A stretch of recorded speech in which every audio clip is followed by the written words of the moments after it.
নমো মধুবাতা রীতয়তি মধুস্খরন্তু সিন্ধুব মাধীর্ণ সন্তোষধি মধুনক্ত ঊতশোষ মধুমত পার্থিবং পূজা, রাহুল কেমন দেখতে রে?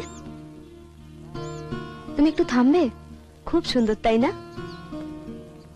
হ্যাঁ, গোফ নেই না, চুলটা খড়ের গাদার মতো।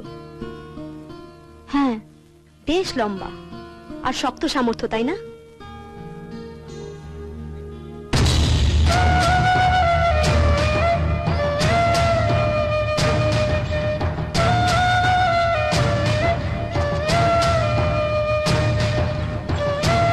নমস্কার। এটা আবার কোন গোয়ালের? আপনি পূজার মাস্টার কাকা না? অচেনা লাগছে। বিনা টিকিটে এখানে এলে কি করে? টিকিট আছে আমার কাছে।